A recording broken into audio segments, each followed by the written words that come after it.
Hi, welcome to Who Will Win the White House? Michael, are we going to really tell them who will win the White House? Well, what I will say is that I can guarantee with about 95% certainty that the day before the election, I'll be able to tell you who wins. That's something that we political scientists are pretty good at. So again, welcome to Who Will Win the White House. This is the first in a 6-lecture series where we will be evaluating various issues related to the 2016 election, as well as elections in the past. But I'd like to begin by thanking people who have been invaluable in making this lecture series possible. First, I would like to thank the Communication Studies Department as well as the Politics and Government Department for their generous support in advertising these events, as well as contributing in lots of ways to the development of this lecture series. I'd also like to thank my students here at UPS for being great students. First, I coach debate here, and so it is I have had a great opportunity to work with some of the best and brightest students that I have ever met. I'd also like to thank the marketing department here at UPS for all of the hard work that they have done getting the message out about these lectures that we're going to be doing, as well as the people who have worked behind the scenes on audio and visual issues, on technology issues. We have found the staff here at UPS to be incredibly supportive, and so it has been a tremendous pleasure to work with people here at this institution. And finally, I'd like to thank all of you for being here. We are overwhelmed by the amount of people here in attendance, and we apologize to those who we had to turn away from this event. We hope that you can be here physically for one of the future lectures. With that said, let me take a brief moment so I can introduce myself. My name is Dr. Michael Artheim. I am an adjunct professor here at the University of Puget Sound, where I assist with the forensics program. I also am an adjunct professor at Tacoma Community College. My PhD is in political science. My major area of study is in media and politics, and I've had some experience working as part of campaigns in the past as well. And this is my friend Mike. Well, good evening. Let me add my welcome as well. We're glad you're here. We think this is going to be a great session.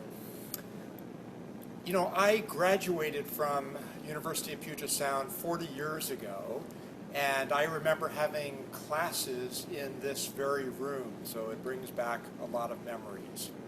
So I'm a Seattle-based consultant and presidential historian. I write at PresidentialHistory.com is my website. I've got a blog.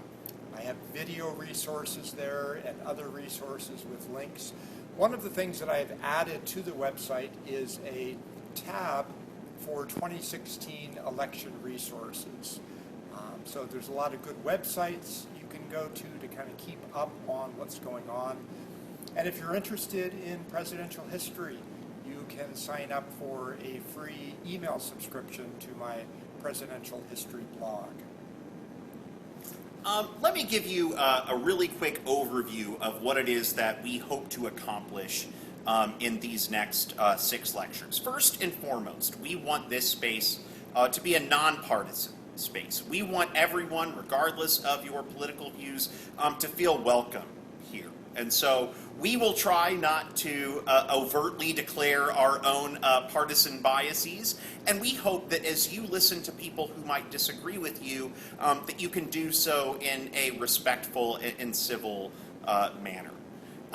In terms of content, I am going to be focused on contemporary analyses, so using political science as a method of understanding some of the current developments that we see taking place in this election cycle.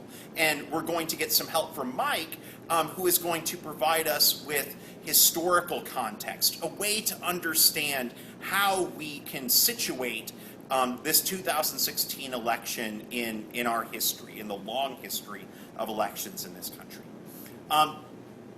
In terms of logistics, we think these presentations will last about an hour. We hope to then leave about half an hour to answer questions. We would ask that you refrain from asking questions during the lecture portion and hold any questions that you might have until we get to the question and answer session. We hope beyond just being here for these lectures that you can join us in a couple ways outside of these 6 dates. So first, we hope that you join us online. We hope that you visit hashtag WHCampaign, that stands for White House Campaign on Twitter. On this, you can see news alerts from us. We will let you know about developments in this lecture series. And we hope to engage you on topics related to this election. We hope to have a vigorous dialogue taking place online when we're not meeting here in person. Additionally, we hope that you can join us for a series of more informal events as we get together to watch some of the important moments that will be taking place during this election cycle. The first of those events is going to be February 1st at 5 o'clock. We will be meeting here in McIntyre 103 to watch results come in from the Iowa caucuses. On February 9th, 8 days later, we're going to be meeting in Thompson 175 to watch the New Hampshire returns.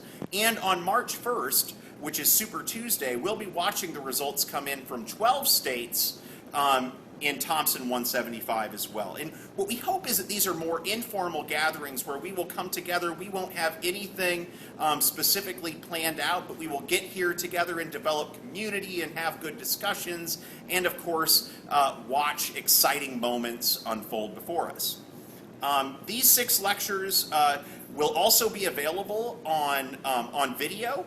You can watch them from links available at PresidentialHistory.com /resources, and you can watch them on the Puget Sound website at pugetsound.edu/2016 election. And so with that, I'm going to turn things over to Mike, who is going to give us an overview of the various topics that we're covering in this election cycle, as well as an introduction into campaign history in the United States. Thanks, Mike. Thank you, Michael. So tonight we'll be talking about the long road to the White House, and this is going to focus on process. So we'll talk about campaigning, we'll look at debates, we'll look at caucuses and primaries, about fundraising, conventions. We'll look at fact-checking, which often occurs after debates or after candidates have made statements. So that's the focus for tonight. The next session will be who wants to be president? And we hope it's a smaller list by the time we get to that. And we'll be looking at the candidates with respect to a number of different characteristics. Their experience, their qualifications, their knowledge, their temperament, their age, their health, a number of characteristics. We'll be looking at the candidates as well as looking historically in the past and what have previous presidents, how have they met those characteristics. So that's kind of the soft section of characteristics of the candidates. And then the third session, what do the candidates believe? We'll be focusing on their positions, their policy positions domestically, foreign policy positions. We won't be able to address everything, but we'll address some key points. We'll also go back and look at how do some of those issues, how they've shown up in the past in United States history. In that session, we'll also talk about the faith or belief system of each of the candidates and how does their faith inform or not inform their position on certain domestic and foreign policy issues. On the fourth session will be about demographics. We'll look at the voters. How is the voting population in the United States changing? Who are the voters who are going to be critical and key for electing the next president? And as part of the discussion, we'll look at the Electoral College. What is the Electoral College? How does it work? how does it not work? There have been times in the past where it has kind of had some hiccups, and we'll talk about those as well. On the 5th session, we'll talk about polling, and we'll look at how accurate are the polls, and so we'll know a little bit more by then how accurate some of the polls have actually been based on looking at the various caucuses and primaries. We'll look at the methodology of polling, as well as some of the problems that pollsters are raising right now about the accuracy of the polls. And then finally, we'll end up the series with a session on media, marketing, and the making of the president. And so we'll look at the role of social media, which is continuing to rise in importance. We will look at television advertisements and other marketing mechanisms and see how that all holds together. So that's a brief overview of the series, and we do hope that you'll be able to join us for all of these sessions in the series. So let's talk about the campaign that we are witnessing now. The whole country is in a state of agitation upon the approaching presidential election, such as was never before witnessed. Not a week has passed within the last few months without a convocation of thousands of people to hear inflammatory harangues against the candidates. Pretty accurate description of what we're facing in the 2016 election, isn't it? And yet, this was said in the 1840 election by John Quincy Adams. So in many ways, what we're seeing today is not new. There are constantly the harangues, inflammatory harangues, and every election kind of has its own flavor to it. So what I want to do now is take a look at a very long and dishonorable tradition in our country of insulting your opponent. And so some of the examples I'm going to show are from history, and some are current day. A maniac. So there's a candidate, this is current, candidate who said that one of their opponents was a maniac. Any idea who that might have been? Yeah, it was Donald Trump talking about Ted Cruz. Fathead, very descriptive term. So this comes from history, and this was in the very volatile 1912 election, and this was said by Theodore Roosevelt about the incumbent president, William Howard Taft. In keeping with the head theme, we have muttonhead. And this goes back to the very founding days of our country, and this was said by John Adams about George Washington, His Excellency George Washington. A disgusting, little, weak, pathetic baby. Any ideas who said that?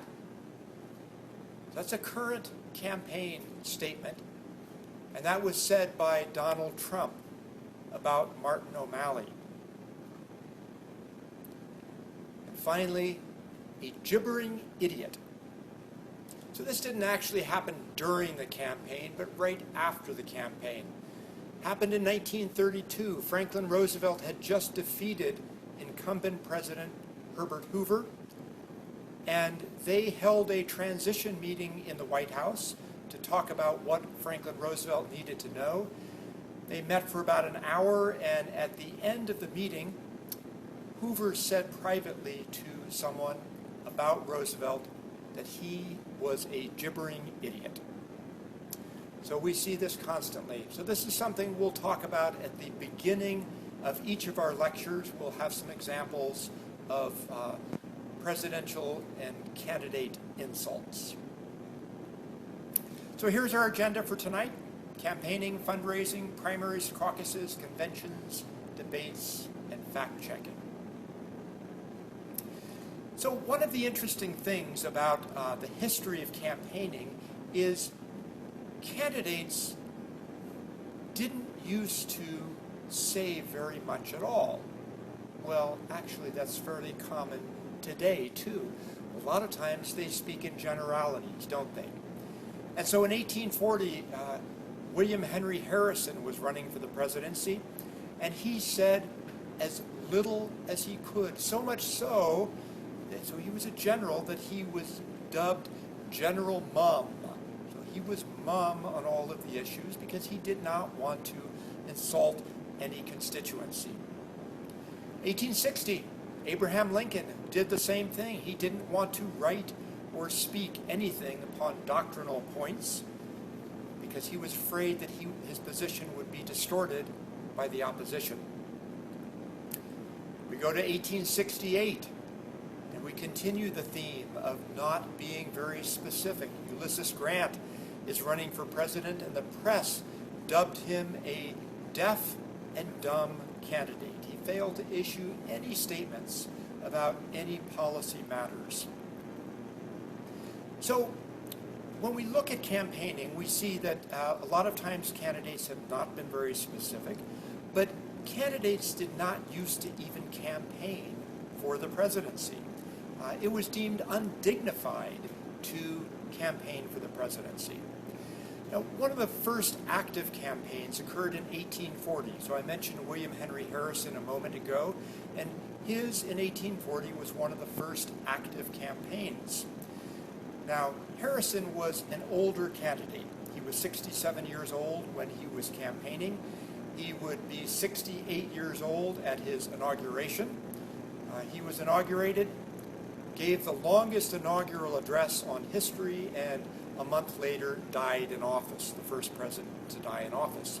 But during the campaign, his opposition, so Harrison was a Whig Party member, and some of the opponents on the Whig Party when he was running to get the nomination attacked Harrison, mainly because of his age. And so what they said about him is they said, give him a barrel of hard cider and a pension of $2,000 a year, and take my word for it, he will sit the remainder of his days in his log cabin by the side of the fire and study moral philosophy. It's a huge insult. Harrison's marketing manager said, hey, there's something there. So they turned Harrison's whole campaign theme into hard cider and log cabins. So there were replicas of log cabins at campaign events. They served hard cider at campaign events. The implication was that Harrison had been born in a log cabin. Well, that was so far from the truth. He was born in a mansion in Virginia. But sometimes a clever marketing campaign does far more than facts might do. So how did candidates get the word out? Well, they used a variety of means. There were torchlight parades, there were barbecues, there were glee clubs and mass meetings, and campaign songs and banners. This was the great form of entertainment. But candidates, by and large, didn't say much of anything. In 1860, in fact, when Abraham Lincoln was running for the presidency, his only campaign was to receive visitors at his home in Springfield, Illinois. In the late 1880s, there came to be what was known as the Front Porch Campaign. And in a Front Porch Campaign, the campaign would bring thousands of people to the candidate's hometown, and the candidate would come out on the front porch, and they would make a few innocuous comments, nothing very specific, and they would send the supporters on their way. So in 1896, William McKinley addressed over 700,000 people from his front porch in Canton, Ohio. And I can imagine his front lawn was fairly trampled after that. So you can see the presidents who used front porch campaigns successfully. The election of 1912 really changed everything. It was the first very active campaign, and it was a very vicious campaign. So if you recall, William Howard Taft was president. Theodore Roosevelt had essentially anointed him to succeed him as president. But Roosevelt became disconcerted and upset with what Taft was doing. Taft was proving to be more conservative than the very progressive Roosevelt. But really at the heart of the matter, why Roosevelt was upset is that he wasn't the center of attention. And Roosevelt had a huge ego, absolutely huge. Roosevelt's daughter, in fact, said at one point about her father that her father wanted to be the corpse at every funeral, the bride at every wedding, and the baby at every christening. He had to be the center of attention.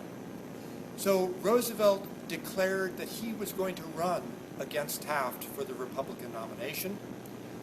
Roosevelt entered the 13 Republican primaries, won 9 of them, won more than 50% of the vote, but Taft controlled the party machinery. And as a result, Taft won the nomination. Roosevelt was incensed. He was furious. He was mad. His supporters stormed out of the convention, and they assembled in a different location. They formed a new party, the Progressive Party, the Bull Moose Party, and nominated Roosevelt as their candidate. On the Democratic side, you had Woodrow Wilson running. So you had 3 major candidates running. It became an incredibly vicious campaign. Roosevelt, who not only had a large ego, he had a large mouth. So he called Taft a fathead. He said that Taft had the brains of a guinea pig. Taft fought back. He said that Roosevelt was a dangerous demagogue. Wilson got into the fray as well. Wilson said about Roosevelt that he was unscrupulous. Roosevelt attacked back at Wilson and called him that skunk in the White House. It was an incredibly vicious campaign, all 3 candidates actively campaigning.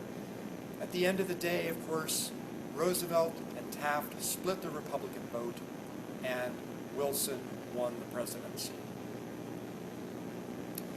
1948 saw what was known as the whistle-stop campaign. Harry Truman was running for re-election after having become president upon Franklin Roosevelt's death in 1945, and Truman campaigned all around the country, traveled more than 30,000 miles, campaigning from the back of a train. And at the end of the day, despite all the pollsters who said that Thomas Dewey, the Republican, would win, in fact, the Chicago Tribune published the headline that, a little bit prematurely that said, "Dewey defeats Truman." Truman won the election. Now, one of the unfortunate parts of our campaign process is sometimes violence erupts. So this happened in 1912. Theodore Roosevelt was in Milwaukee campaigning for the presidency. It was in October. He had just left a hotel, and he had left the hotel. He was walking to his car to be driven to an auditorium where he was about to give a major speech. Someone shot him in the chest. It went through Roosevelt's heavy overcoat, through his steel glasses case, and through a folded up 50-page manuscript of the speech he was about to deliver. Roosevelt insisted on delivering the speech, despite the fact that his campaign aides said no, he had to get to the hospital. He goes to the auditorium, and he says to the audience there, he says, "I shall ask you to be as quiet as possible. I don't know if you fully understand what has happened, but I've just been shot." And with that, he opened up his coat to show his blood-stained shirt. pulled out the folded manuscript with the bullet hole in it, unfolded it, and he said, "But it takes more than that to kill a bull moose." He proceeded to talk for 90 minutes before finally agreeing to be taken to the hospital. In 1968, Democratic candidate Robert F. Kennedy had just won the major California primary. He had just given his victory speech at the Ambassador Hotel in Los Angeles. He was leaving the auditorium and walking through a hallway of the hotel when he was assassinated. And then in 1972, George Wallace was running for the Democratic nomination, and he was shot in Maryland. He survived, but remained paralyzed for the rest of his life. Prior to Kennedy's assassination in 1968, while campaigning for the Democratic nomination, there was no Secret Service protection for any of the candidates. After Robert Kennedy's assassination, the Secret Service began to protect major candidates. And so today, Donald Trump and Ben Carson both have Secret Service protection, primarily because of their position in the polls. Carson got it when he was higher up in the polls, but there were also a lot of threats against both of those candidates. And of course, Hillary Clinton maintained Secret Service protection as a former First Lady. We have a very, very long campaign cycle, don't we? It's about 2 years long. It's very different from other countries. And it really all started with the 1976 election, when an unknown Georgia governor named Jimmy Carter announced his candidacy almost 2 years ahead of the election. In 1974, December 1974, Carter made a point of campaigning in Iowa, the Iowa caucuses, which are so important today, and that began the importance of the Iowa caucus. So, there's different opinions about our long campaigns, and I would actually suggest that I think they are a good idea.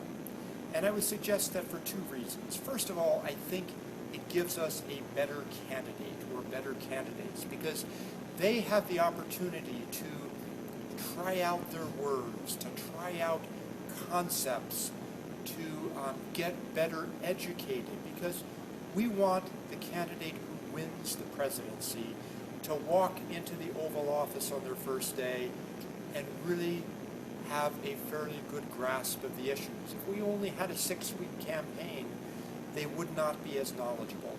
And the second reason why I think it is important that we have a long campaign is because it gives the voters the opportunity to assess the candidates.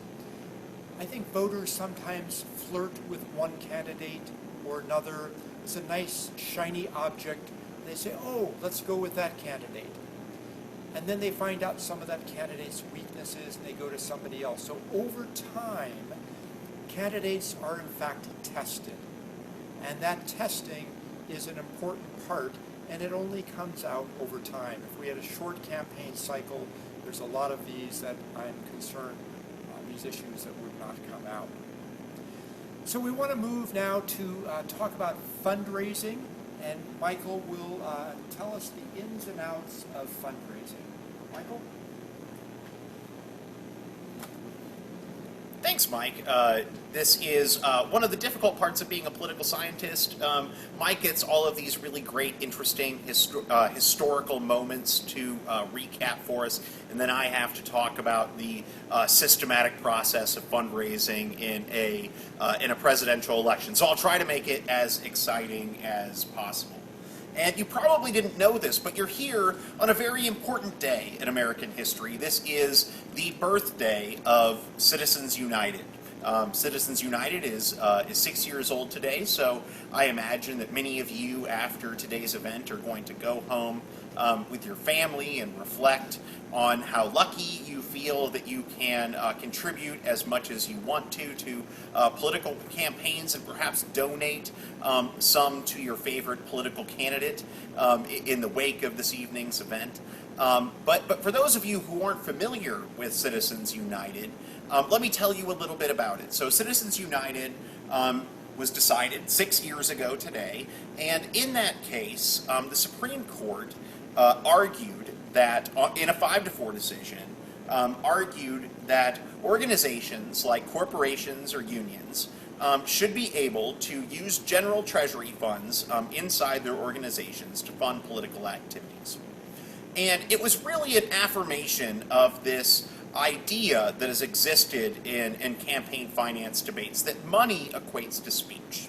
This idea that individuals should be able to express themselves politically through the expenditure of resources, of finances. An often neglected case when we're talking about campaign finance legislation is the case of SpeechNow.org. And in that case, the Supreme Court extended their interpretation of First Amendment rights to include the ability for independent, expenditure-only organizations to spend as much as they wanted to during a general election cycle. These organizations commonly became referred to as super PACs. And super PACs or super political action committees are different than traditional political action committees in a few important respects. So they are similar in that both of these organizations are considered a political committee by the FEC. Both of these organizations have to disclose donors to the Federal Election Commission. However, there are also important differences. So, super PACs, for example, cannot make contributions to federal candidates, whereas traditional PACs can. Additionally, they are not permitted to make federal contributions, whereas political action committees can contribute about $5,000 per candidate during an election cycle. Additionally, and perhaps most importantly, there are no limits to the amount that super PACs can receive when they are engaging in political activity. So super PACs can receive as much money as they want, and as long as they aren't directly coordinating with a campaign, they can spend as much money as they want. Whereas with a traditional PAC, traditional PACs can only accept $5,000 from each individual donor. And so that is a significant difference in the way that elections can be funded in this sort of modern era of campaigning.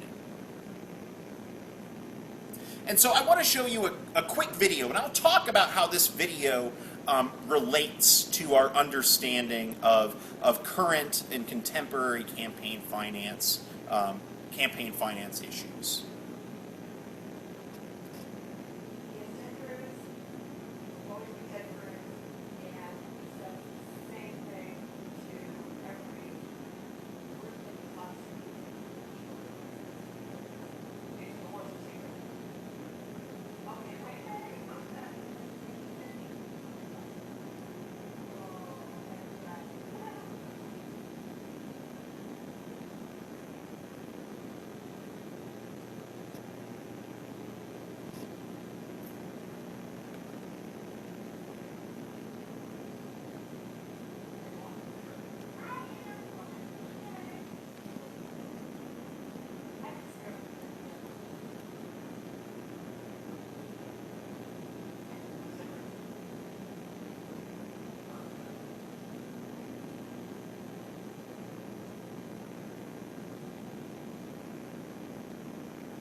So beyond being incredibly entertaining, What this is it's unedited footage that you can find on YouTube. This is unedited footage that was filmed by the Cruz campaign and placed on YouTube. You can find about 13 hours of this, so I think that this is a perfect way for you to spend your weekend.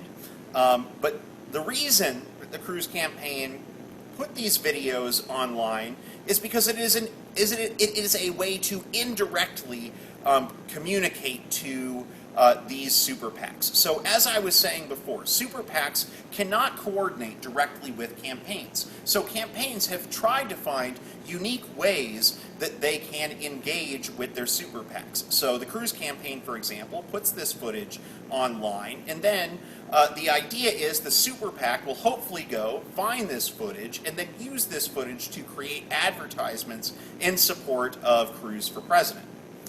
Another way that candidates often try to coordinate with super PACs is by making sure that super PACs are run by people that are close to the candidate. So friends of the candidate might run the candidate's super PAC because they have a sense for how the candidate would like them to run that organization. So while these efforts do not violate the letter of the law, what they do is they violate the spirit of the law.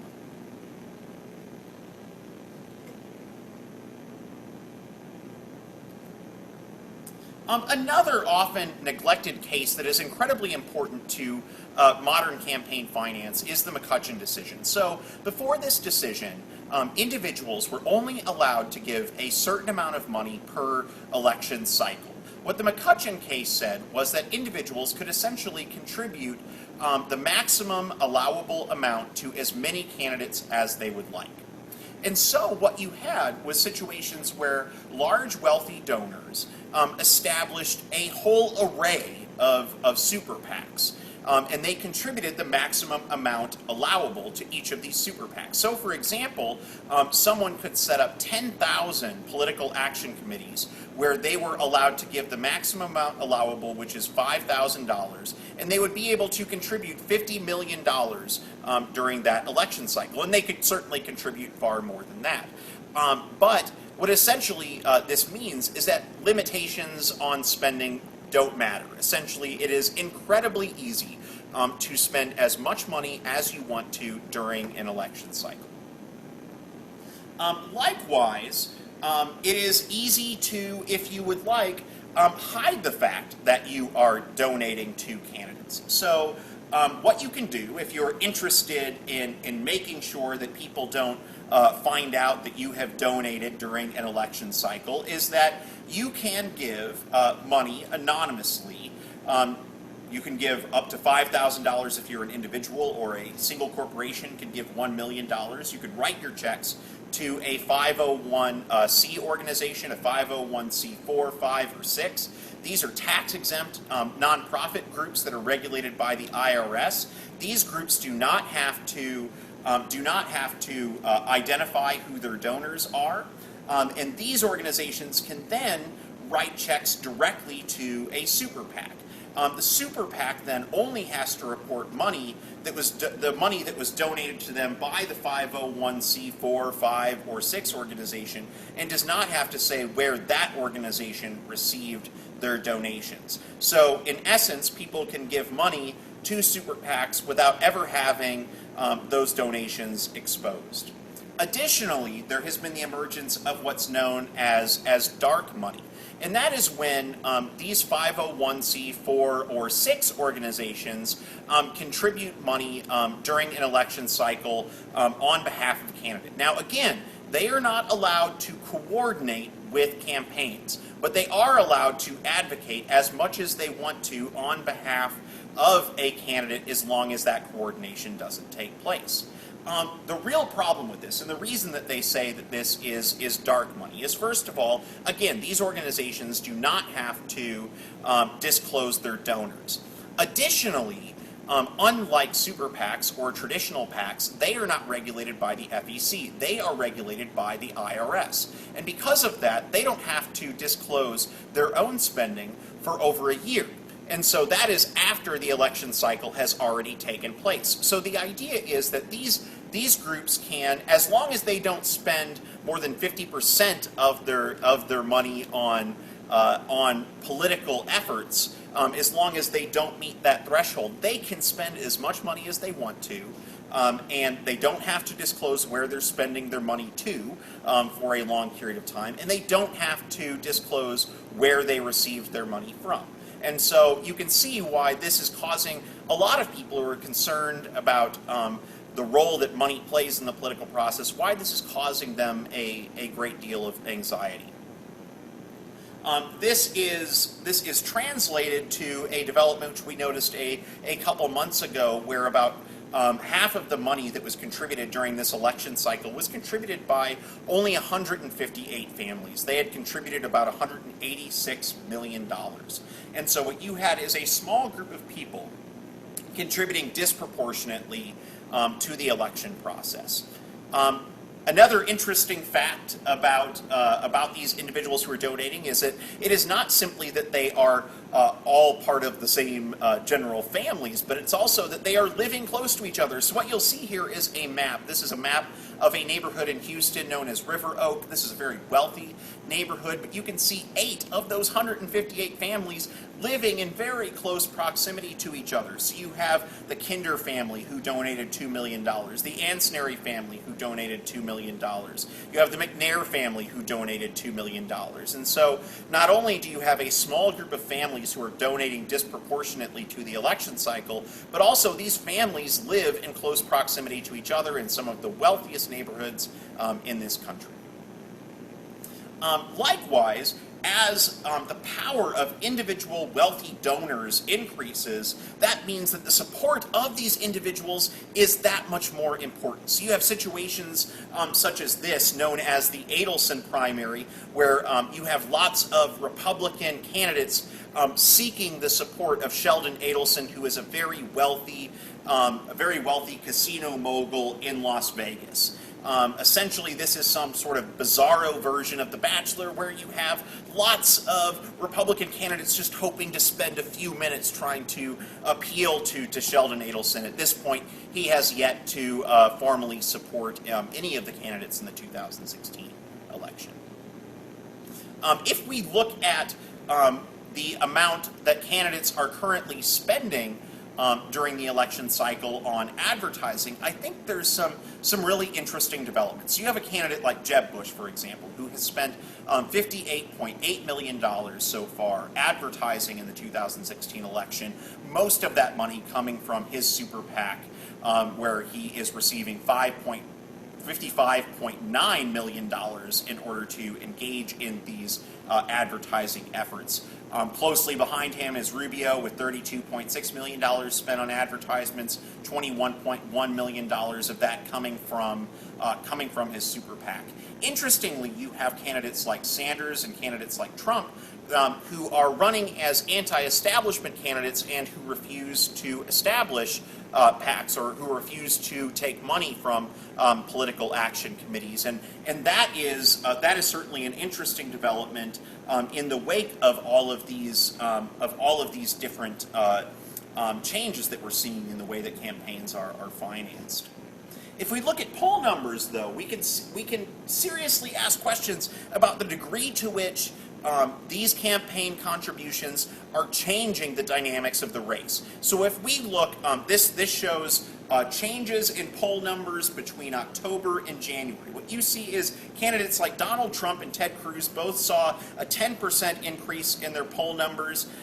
You see, however, candidates like Marco Rubio, candidates like Jeb Bush, candidates like Chris Christie or John Kasich, they don't seem to be getting anywhere in the polls. And that's interesting considering how much money these establishment candidates have spent during this election cycle. If you look at the campaigns of Bush, Rubio, Christie, and Kasich, they have been outspent 14-1 by Donald Trump and Ted Cruz, and yet they are far behind in the polls from these candidates. And I think that raises serious questions about whether that is unique to this election cycle, or whether that is a change in the way that we understand election dynamics.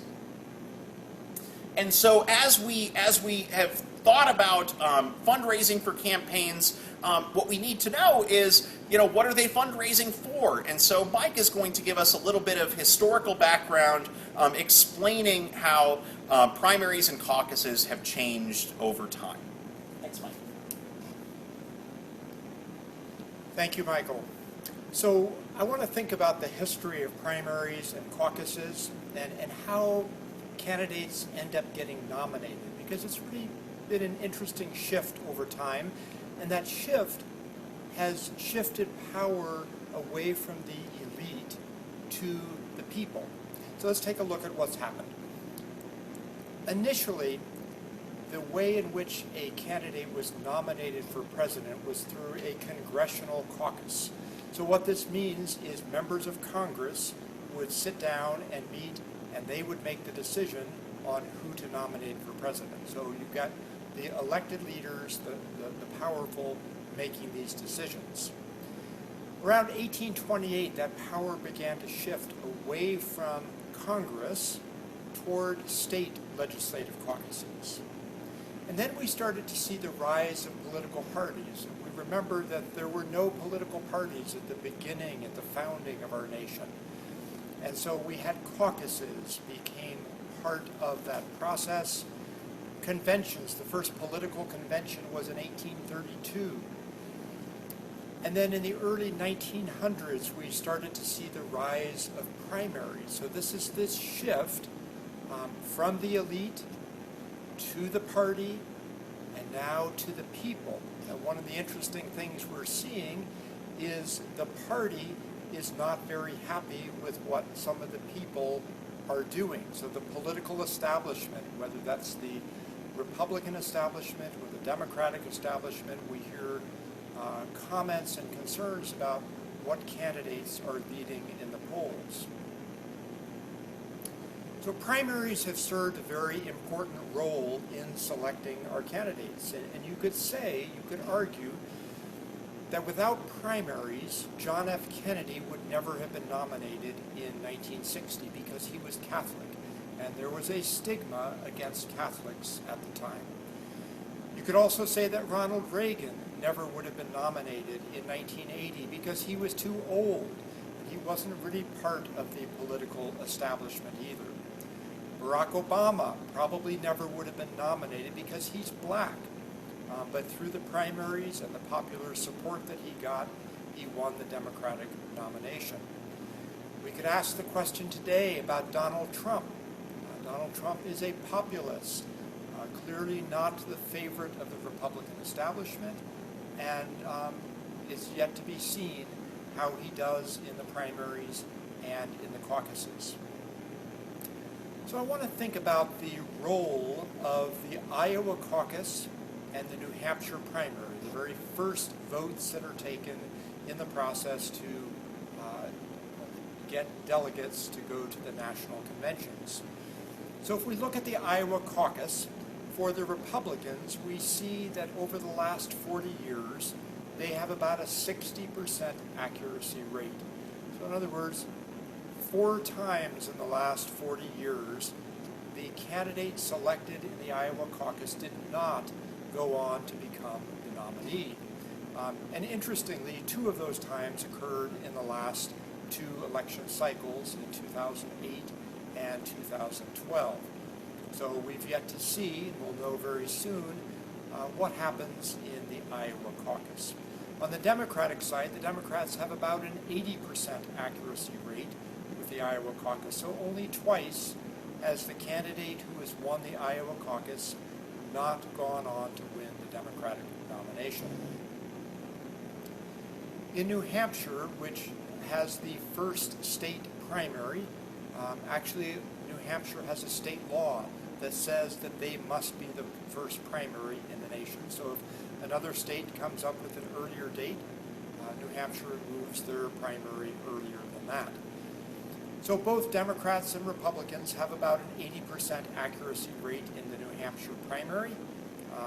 Twice in the last 40 years for Republicans, they have not chosen the nominee in 1996 and in 2000, and twice for the Democrats.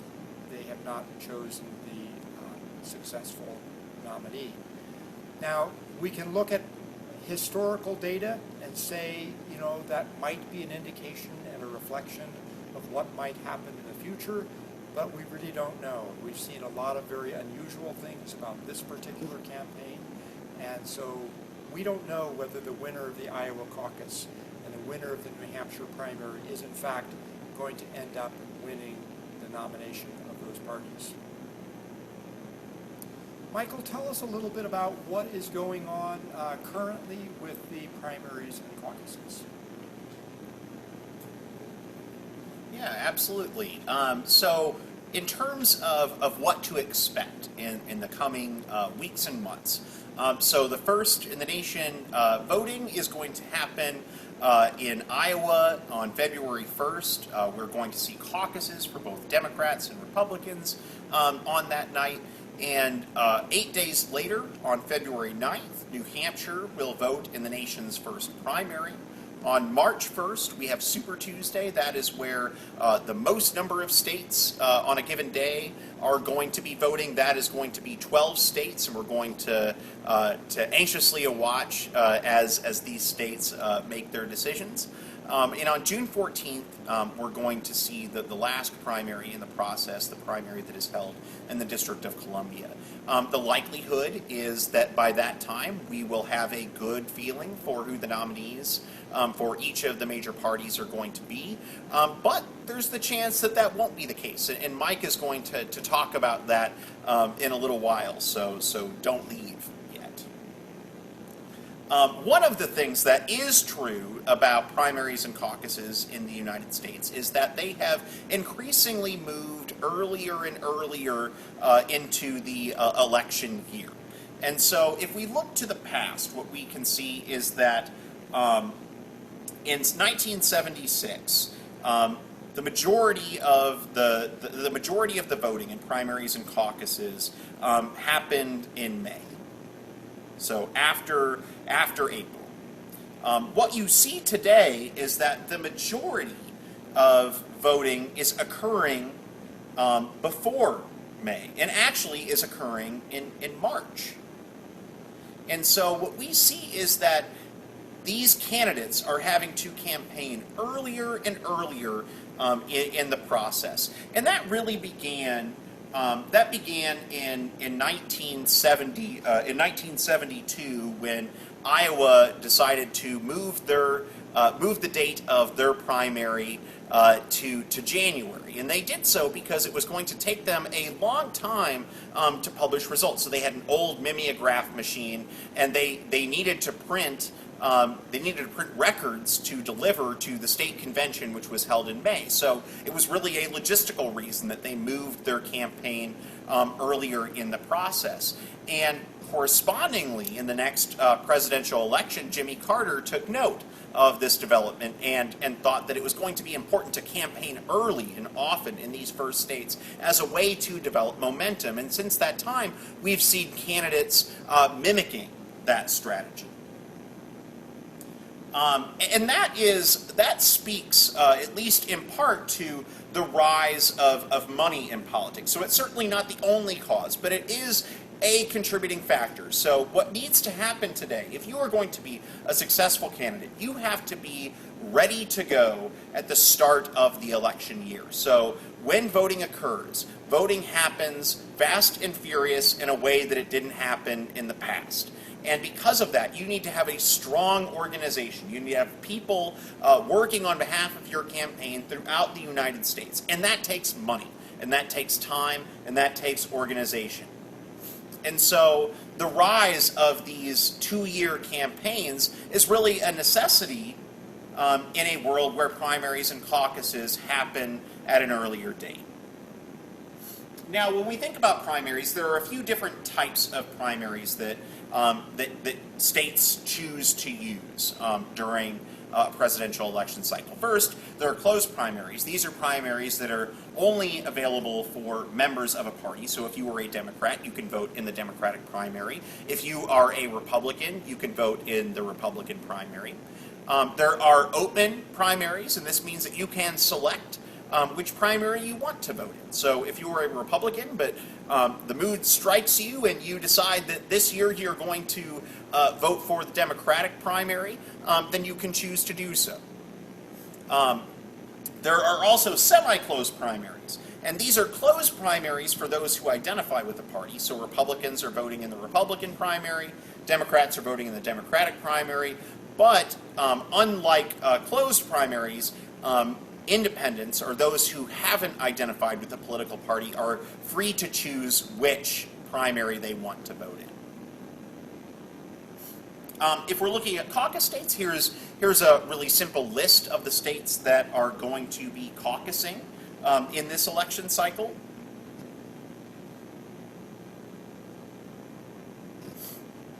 And when you're thinking about caucusing, let me give you a pitch for why you might want to do that. First, it's a great time to have with your friends and neighbors. It is also an opportunity to practice your debating techniques. Caucuses are different, at least in some states, than traditional voting. So traditional voting, we think about people standing in a voting booth with a curtain, doing so, voting in isolation. It's a very solitary, very private event. Caucuses are different. They're an opportunity to actually engage with your fellow citizens and to try to convince them that they should support the candidate that you like. So when we think about how caucuses work, often there's a give and take between citizens about who the chosen candidate should be, and when you choose the candidate, that indicates which delegates you're going to choose. So you pick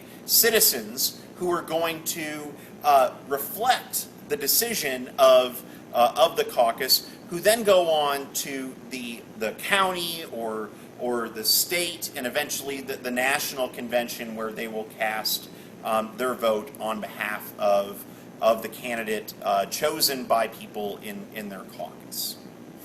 So it can be an opportunity to travel. So if you want to travel the state, or if you ultimately want to travel to the national convention, then get as active as possible in your state's caucus.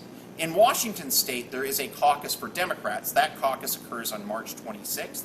And there is a primary for Republicans, and that primary is held on May 24th. So with that, the primaries and caucuses are really leading us to the convention. So I'm going to turn things over to Mike, who's going to give us some of the history of conventions, and then maybe give us some insight into some exciting developments that might occur later on in this election cycle. Thank you, Michael. So both Democrats and Republicans will meet in July of this year to hold their conventions in Cleveland and in Philadelphia. So one of the big questions that many people are asking is with respect to the Republican convention, and will a candidate win a majority of the delegates on the first ballot?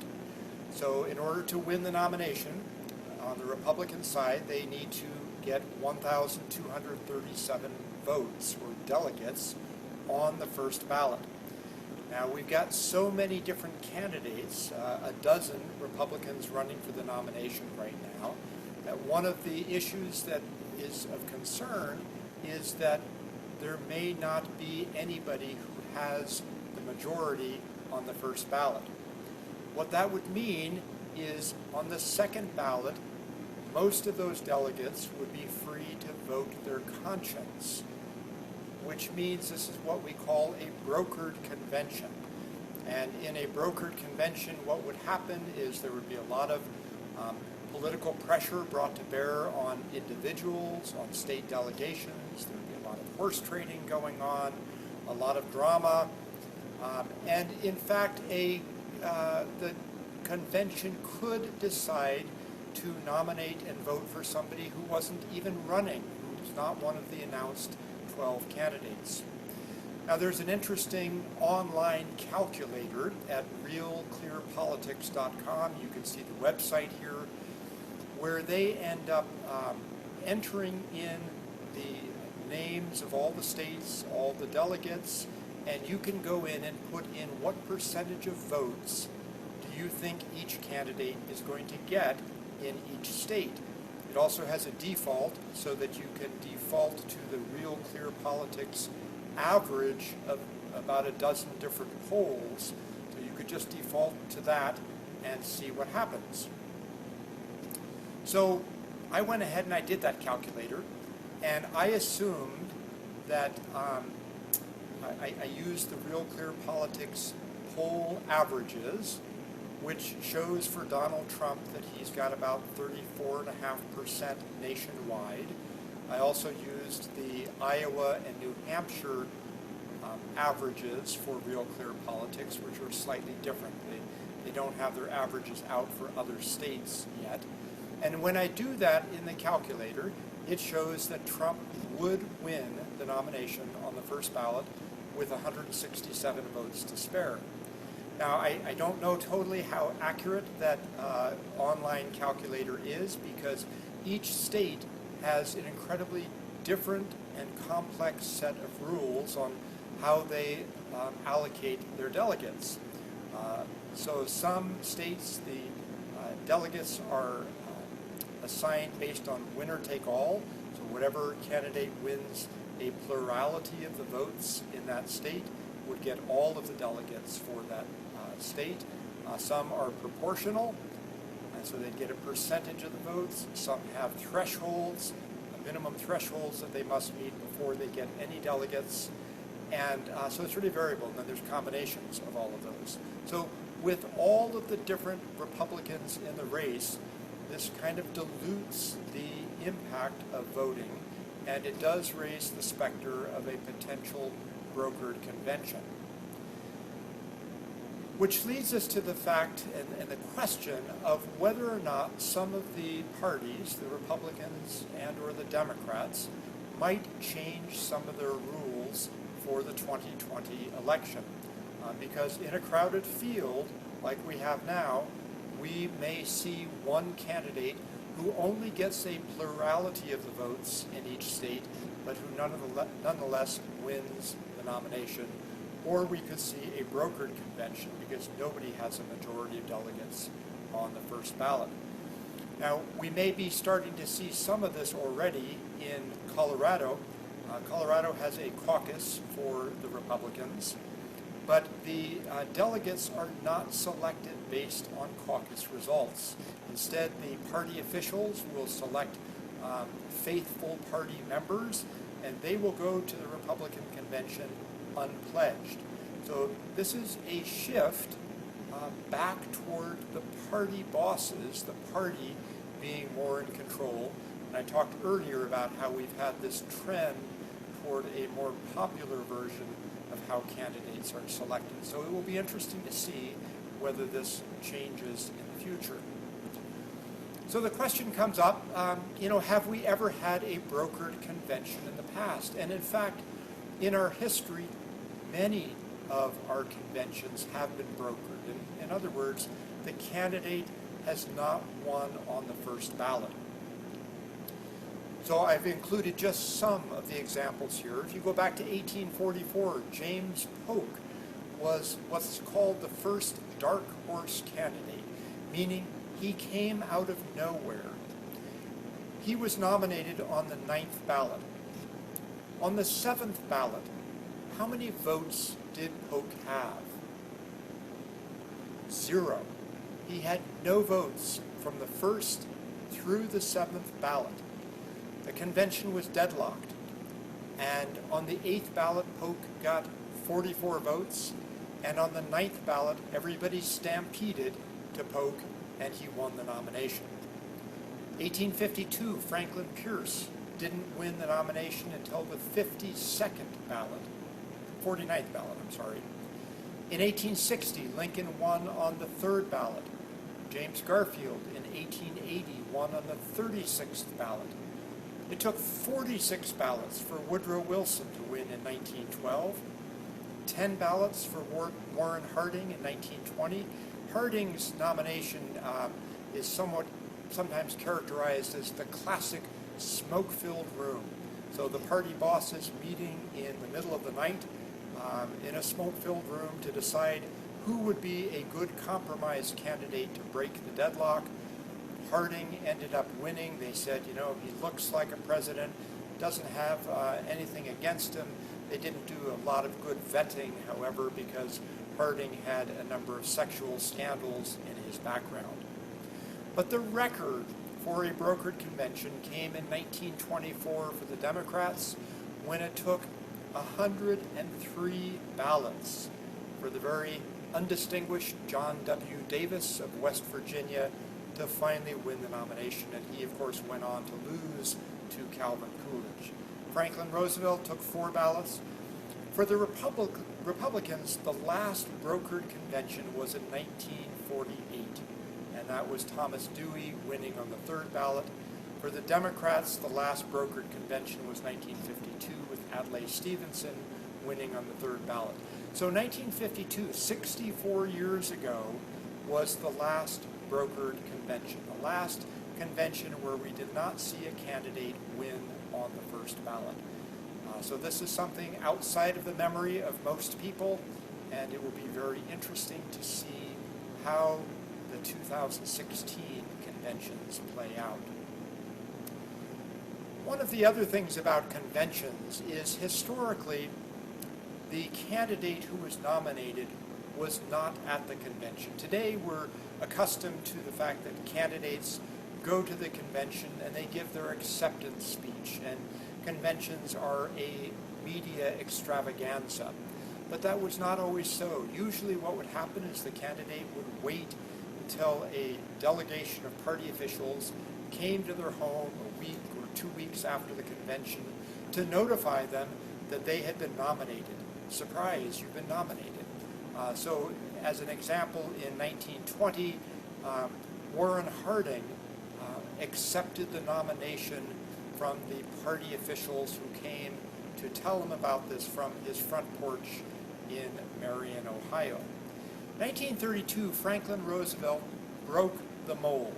He said that we lived in unprecedented and dangerous times, and that called for different kind of action. So as a result, Franklin Roosevelt became the first candidate to appear at a political convention to accept the nomination. Roosevelt flew from New York to Chicago, where the convention was being held, and airplane traffic in those days was not as safe or sophisticated as it was now. Roosevelt took a very large risk in doing so. They ran into some very stormy weather in the airplane flight, and as a result, most of the people on the flight became sick. Roosevelt did not, and Roosevelt broke tradition and accepted the nomination in Chicago for the Democrats. So we want to talk a little bit about debates. So debates are today a part and parcel of the presidential campaign cycle. You can see the primary debate schedule still coming up for both the GOP and the Democrats. And then in the fall, there will be 4 debates for the candidates. We've got 3 debates for the presidential candidates and 1 for the vice presidential candidate. We didn't always have debates between presidential candidates. In fact, 1960 was the first one. And in 1960, you had Vice President Richard Nixon running as a Republican, being challenged by Democratic Massachusetts Senator John F. Kennedy, who was a somewhat unknown senator. They debated, and on that first night, many people say that that debate shifted the course of the election, and that Kennedy won the election. So people who listened on the radio generally said that Nixon won the debate. But people who watched said Kennedy won the debate. And they said that Kennedy won the debate because Kennedy was very calm, charismatic, cool. He was poised. Nixon, on the other hand, was a little bit underweight. He had just recently gotten out of the hospital. He was sweating profusely. He refused to take makeup. Nixon sat awkwardly in his chair with his legs apart. Kennedy is sitting there comfortably with his legs crossed, his hands on his lap. And this gave people the sense that, maybe Kennedy could become president. So that really shifted the course of the election. 1964, Lyndon Johnson did not want to debate. He didn't like the medium of television. 1968 and 72, Richard Nixon was running again, and he was kind of spooked from the 1960 debate, and so he refused to debate. But in 1976, incumbent President Gerald Ford debated challenger Jimmy Carter, and since then, debates have become a part of our presidential campaign cycle. And they do have a significant ability to affect voters' decisions, both because of mistakes that candidates might make or awkward moments in the debate, and also just because style now has become an important piece of the debates and of the campaign, and people have the opportunity to actually see the candidates in person. Prior to the debates, people might see a picture of the candidate, they might read about them, but now they could actually see them. I want to show you a quick clip about some key moments in presidential debates and mistakes and awkward moments of candidates.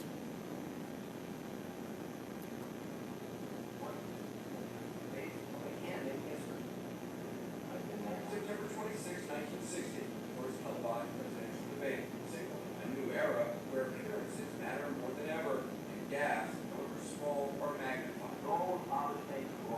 John F. Kennedy, a young senator from Massachusetts, facing off against Vice President Richard Nixon, was known to be a fierce debater. But on screen, Kennedy looks cool and calm, while Nixon looks uncomfortable, sweating profusely with the hot studio lights. You got better shave. Nixon flounders under the glare of television for all four debates, and Kennedy goes on to win the election.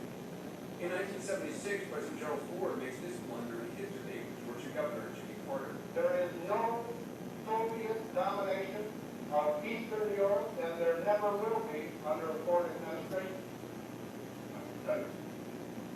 I'm sorry, what did I just call? The remark becomes a central theme in Carter's campaign, explained by many for the Boston Ford election. In 1980, Ronald Reagan was repeatedly attacked by President Carter for his stance on health care. President Reagan, as a matter of fact, began his political career campaigning around this nation against Medicare. But Reagan wins fans and the election by staying cool. And you go again.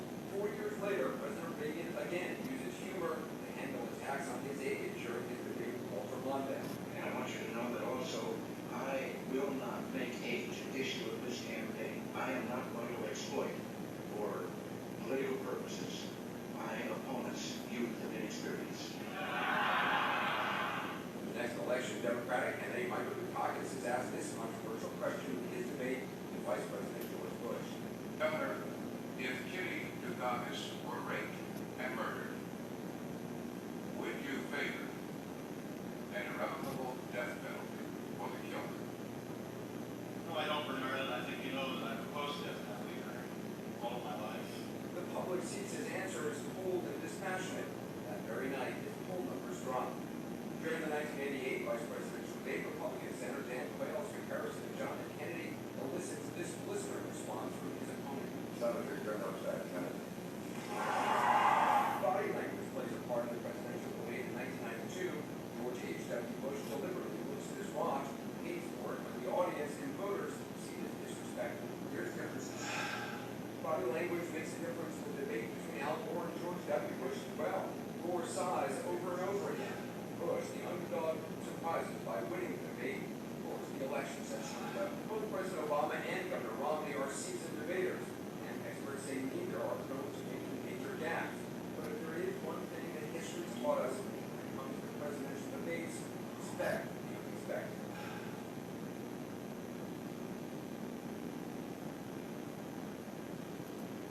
So there you have it, some key moments, key gaffes in presidential debates. We want to move now to a piece that naturally follows on debates, and that is this cottage industry of fact-checking that has grown up. So in 1822, our fourth president, James Madison, wrote that knowledge will forever govern ignorance. ignorance. Michael, is that right? Well, as much as I would like to hope that that is still true, I think that Isaac Asimov might have been onto something when he said there is a cult of ignorance in the United States, and there always has been. The strain of anti-intellectualism has been a constant thread, winding its way through our political and cultural life, nurtured by the false notion that democracy means that my ignorance is just as good as your knowledge. And I think that he might be onto something there. And fact checking is designed as a way to increase intellectualism, to hold candidates accountable.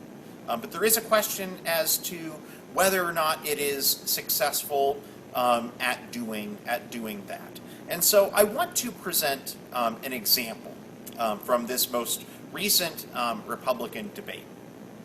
And I'm not going to do it as a way to pick on one person.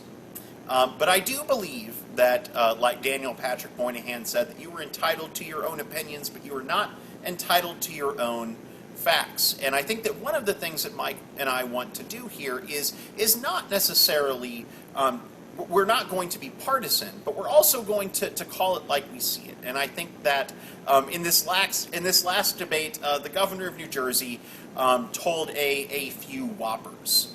And so let's start with some examples. So first, Chris Christie said that Common Core has been eliminated in New Jersey. Well, that's true if you're only referencing the name Common Core. So in New Jersey, they changed the name. New Jersey kept the same standards that were used when they were calling it Common Core. Next, the governor of New Jersey wanted to set two things straight. He wanted to make 2 points. First, he said that he did not support Sonia Sotomayor as a justice for the court, and he said that in this most recent debate. However, if you look to an article published July 17th, 2009, Chris Christie says, "I support her appointment to the Supreme Court and urge the Senate to keep politics out of the process and confirm her nomination." Additionally, Chris Christie says, secondly, "I have never wrote a check to Planned Parenthood." But if you look at an article published in 1994, he said, "I support Planned Parenthood privately with my personal contribution, and that should be the goal of any such agency, to find private donations." So he said that again in 1994. And so maybe that's true if he takes personal contributions, if he takes writing a check as the thing that is in question here. Maybe he dumped a bag of money in the parking lot of Planned Parenthood. We'll never know. But clearly, it appears as if he is stretching the truth. And what is more clear is that in stretching the truth, he does not believe that there are going to be consequences for that. And he doesn't believe there's going to be consequences for that, even in the face of the growing number of organizations that are engaging in fact-checking candidates. And so I read an article recently by Jack Schaefer, who is a writer for Politico, and I think that he is also onto something. He says, "We generally dislike liars, so why do we tolerate well-documented political lies? For one thing, findings by the fact-checkers aren't evenly distributed within the culture. Nobody but political fanatics pay much mind to them. To injure a politician, documentation of his lie must puddle out to television and the web, where the sizable audiences reside. But even then, the politician has the advantage. He can level a countercharge, saying that he's telling the truth, and the press, this scheming, oily, wicked, privacy-invading press, has it in for him and is doing all the lying." And so I think that Schaefer is onto something here in that he is arguing that fact-checking doesn't work because people aren't using these resources, that candidates don't feel that there's any threat to them from these fact-checkers who are going to expose their lies. In essence, they are writing to a very small percentage of the voting public. And so it is incumbent upon us to take our role as voters more seriously. We have to demand more of politicians. If you don't believe that politicians should lie to you, then you have to demand more of them. And the first step in that process is to gain knowledge about the process. And that is something that we hope we can do through this lecture series. And in an effort to hold candidates accountable, I think that the first thing that we're going to have to do is to learn a little bit more about the candidates. And that's something that we're going to do in the next lecture. So tonight, we've talked about campaigning. We've talked about history of campaigns in the United States, as well as some of the more recent developments in campaigning. We've talked about fundraising and how fundraising has changed over time. And we've talked about elements of fundraising in this election, which give us pause and cause us to reflect on how much money plays a factor in deciding who wins and who loses. We've talked about primaries and caucuses, both the history of these events as well as some of the interesting developments which are occurring today. We've talked about conventions, both the history of those conventions as well as the potential for drama in this year's convention. And we've talked about debates. Debates as they have played important roles in elections past, and debates today, as well as the emergence of fact-checking as a way to hold politicians accountable. So again, we would like to thank you for showing up today. We are overwhelmed by the amount of support that we have seen here tonight, and we hope that we can answer some questions for you now. Thanks.